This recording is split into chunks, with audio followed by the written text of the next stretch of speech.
हमारा उत्तर प्रदेश में आपका स्वागत है और मैं हूं आपके साथ गायत्री शर्मा। सबसे पहले बात करते हैं शुभकामना बिल्डर्स की नोएडा में गुंडागर्दी की। शुभकामना बिल्डर्स की नोएडा में गुंडागर्दी देखने को मिली है। प्रोटेस्ट करने पहुंचे बायर्स को बिल्डर ने खदेड़ दिया। सेक्टर 2 में स्थित है शुभकामना बिल्डर का ऑफिस। बिल्डर्स की मनमानी के खिलाफ बायर्स कर रहे थे ये प्रदर्शन। ग्रेटर नोएडा में स्थित शुभकामना सिटी के बायर्स पहुंचे थे बिल्डर के ऑफिस। गुंडई पर उतारू बिल्डर ने मीडिया को भी बंधक बनाने की कोशिश की। पुलिस के सामने भी बिल्डर खुलेआम बायर्स को देता रहा धमकी। बायर्स ने शुभकामना बिल्डर पर लगाए गंभीर आरोप। प्रोजेक्ट के नाम पर धोखाधड़ी कर रहा है शुभकामना बिल्डर। फर्जी कंपनियां बनाकर लोगों के साथ धोखाधड़ी करता है शुभकामना बिल्डर। बाउंसर्स का सहारा लेकर धमकाता है बिल्डर। रिटायर्ड सरकारी कर्मियों को कंपनी बनाकर बेचता है बिल्डर। बाद में कंपनी बंद कर एक और नई कंपनी बनाकर बेचता है बिल्डर। 2009 में बायर्स ने कराए थे फ्लैट बुक, लेकिन अब तक नहीं मिला पोजेशन। बायर्स लगाते रहते हैं चक्कर, ना रिफंड मिलता है और ना ही मिलता है घर। चिलचिलाती गर्मी में कंपनी बंद कर एक और नई कंपनी बनाकर बेचता है बिल्डर। 2009 में बायर्स ने कराए थे फ्लैट बुक, लेकिन अब तक नहीं मिला पोजेशन। बायर्स लगाते रहते हैं चक्कर, ना रिफंड मिलता है और ना ही मिलता है घर। चिलचिलाती गर्मी में सड़क पर उतरे बायर्स। शुभकामना बिल्डर की गुंडागर्दी से परेशान बायर्स की कौन सुनेगा, ये बड़ा सवाल खड़ा हो गया है। सवाल ये भी कि शुभकामना बिल्डर के प्रकोप से बायर्स को बचाएगा कौन। ग्रेटर नोएडा अथॉरिटी के एसीईओ हरीश वर्मा ने बयान दिया है। उन्होंने कहा कि अगर पाई गई अनियमितता तो बिल्डर के खिलाफ कड़ी कार्रवाई होगी। दोषी पाए जाने पर लीज डीड तक कैंसिल होगी। तो ये देखिए, दो तस्वीरें हम आपको दिखा रहे हैं।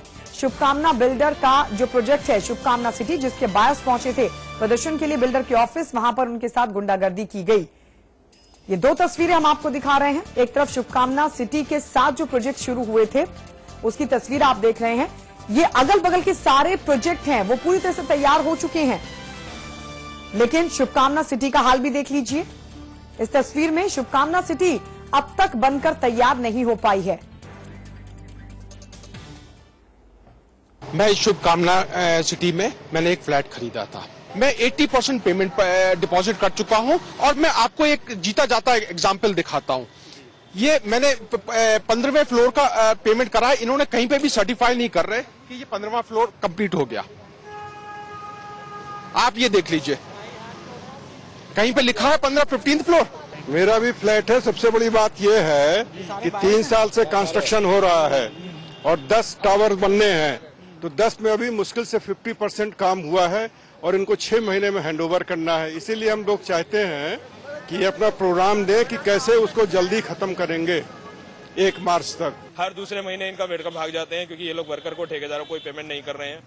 आज की डेट में इन लोगों से पिछले 4 सालों में 6 सालों में सिर्फ और सिर्फ 25% कंस्ट्रक्शन हुई है। हमने सिर्फ गवर्नमेंट एम्प्लॉइज यूनियन को देख के बुकिंग करवाई थी, जिसकी हमें पोजीशन 3 साल में मिलनी थी, और हमें आने वाले कल में अभी भी लग रहा है कि 3 साल में भी पोजीशन क्या, कि हमें ये डर अब बैठ गया है कि कहीं ये लोग अपना ये प्रोजेक्ट बंद करके गायब भी ना हो जाए और हमारा पैसा हम कोर्ट कचहरियों के चक्कर ही लगाते रह जाए। सेक्टर 2 में स्थित शुभकामना बिल्डर लोगों की गाड़ी कमाई ठग रहा है। साथ ही अगर बायर्स की माने तो शुभकामना बिल्डर के पास ना तो अप्रूवल्स है और ना ही उसके पास अभी तक अप्रूवल उसने प्राधिकरण से लिए हैं। उसके बावजूद भी तमाम प्रोजेक्ट वो अपने गौतम बुद्ध नगर में बेच रहा है और बायर्सों से लाखों रुपए अभी तक ऐंठ चुका है। यही नहीं, बिल्डर की गुंडई इस कदर है कि वो अपने यहाँ जो बायर्स हैं उनको भी धमकाता है। अगर मीडिया आती है तो उसके पास उस पर भी हमले की नीयत से अपने लोगों को इकट्ठे करके रखता है। हम आपको बता दें कि जो बायर्स हैं उन्होंने 2010 में अपनी खून पसीने की कमाई से फ्लैट बुक कराए थे, लेकिन आज 2015 में भी जो लोगों को फ्लैट नहीं मिले हैं और उनको नहीं लगता कि आने वाले 4 साल तक और उनको फ्लैट मिल पाएंगे।